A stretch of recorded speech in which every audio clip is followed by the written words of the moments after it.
Hello everybody, welcome back to the channel. I am the Inconsequential Runner and it's been a little while. I haven't been too well, but I'm 100% over. It was pretty much a bad cold. I know, colds still exist. Tested so many times for COVID, negative every time, convinced me must be a cold. We have got some exciting things coming up over the next videos that I'll drop. So let me tell you a little bit about them and a tip that I picked up just on a recent run as part of my recovery. Right, firstly, heading off to Europe, and I'm going to take my shoes with me and my camera. So let's get into some runs over in Europe and I'm going to share them with you. So we're talking Manchester in England, Amsterdam in the Netherlands, Paris and Provence in France, and going through Spain. So if you're interested to know what the running's like there, then stay tuned. The other thing is how to travel when you're a runner. So tips about that. So I know you'll be thinking, well, hold on, it's just a case of throwing your shoes in a suitcase and heading off. But there's a little bit more than that. So we'll be talking about how to travel with a CamelBak and make sure it's dry before you're packing it, all the way through to if you've got a Garmin certainly or some other watch that has the same, I was going to say specs, not specs, but the same elements, it'll come to me, a functionality as a Garmin where you can map your run, and if you get lost you can use your watch as a homing pigeon in a way to send you back home, and other tips about how to get back home and stuff like that. So you can run and be adventurous. It's kind of cool, and I've experienced this, when you get lost overseas during a run, because you're still enjoying the run, but you're freaking out about getting back. Trust me, it's a great blend. So we talk about all of that, how to run when you're traveling, and tips on that. We have got products. So I've got, forgive me, I'm about to reach. We've got these new glasses from Goodr that I've picked up, and I'm going to give a feedback on those because, like you, I suppose, potentially, we're always looking on the lookout for great glasses to run in. We want glasses that sit tight on the face but don't cause any pain after an hour, hour and a half. You know, you don't get that pinching feeling, that block out all of the light, so you're not getting light come in underneath the glasses, stuff like that. So I'm going to give a good review on those shortly. Stay around. What I can say is they're pretty good and they're good value. Also, now, pre-workout. I don't really like pre-workout, but I'm going to do a review on this brand, Reactive, what they've called Hellcat. It is caffeine free. It's got maca in it, glutamine, BCAAs, L-carnitine, beetroot. I mean, those are the big 5 ingredients in here. So it is super, super clean, and I've been enjoying that. But big review on that coming up later. I've got some Normatec. Yeah, the recovery compression gear for your legs by Hyperice. So I'm going to do a review on those. I've seen other people's reviews and I just bit the bullet and I got them, and I've been using them every day for coming up to a month now. And I'm going to give you a review on those. So we've got travel, we've got product reviews, tip. Let me give you the tip right now. This is big.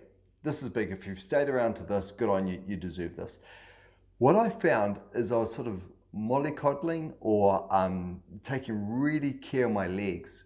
Too much care on my legs when I was running on a slight downhill, even for an easy run. Meaning I wasn't just letting them go and flow and just flow. I wasn't letting them go to flow. Let's call it that. What a great little sort of statement. I wasn't letting my legs go to flow. So what that meant is, over months of training, when I came to a slight downhill or anything up to a fairly steepish downhill, I was just taking little half steps down, and I was running, but it was more like a bit of a plod, and I mean, it was an easy run, right? But what it did is it restricted my range of motion over time. So if you think of my range of motion between my two legs. So this might be my thigh and this is my hamstring on my back leg. Instead of them being comfortable this far apart, they only got comfortable being this far apart. So I got used to just slight motions. Now what I've been trying recently is just letting my legs go. And it feels like my legs were so used to that limited range of motion, it actually took a bit of work to get that new dynamic range of motion back into my legs. But things are feeling much better for it. So now when I hit a slight downhill and I let my legs go, what was that saying? Let them go to flow.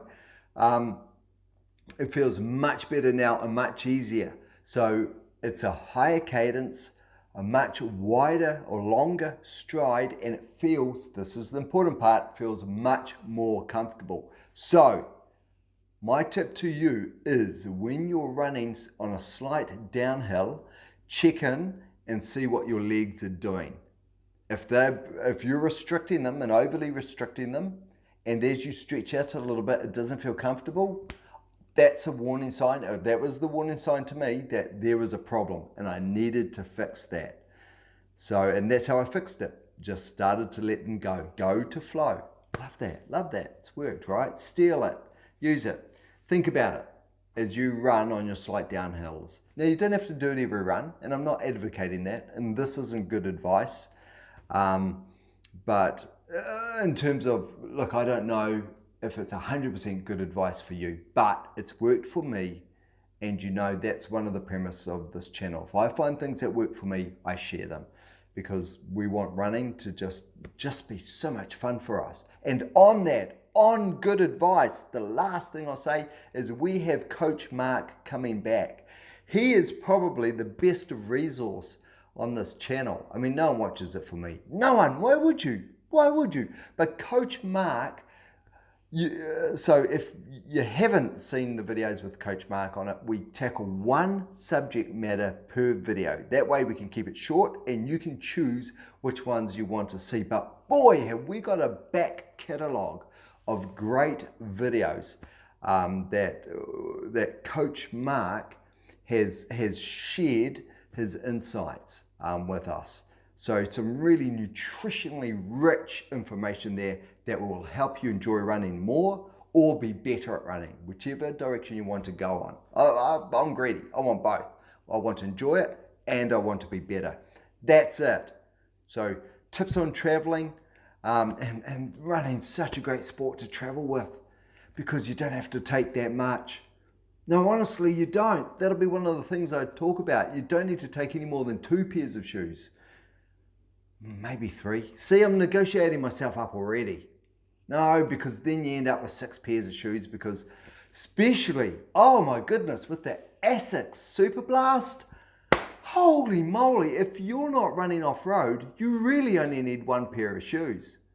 You really only need 1. I'm going to come back to all of that. So the travel, use of the functions on your smartwatch to help you running in a new environment. We've got some product reviews coming up. We've got Coach Mark. That tip I just gave you, what was it? Flow to go.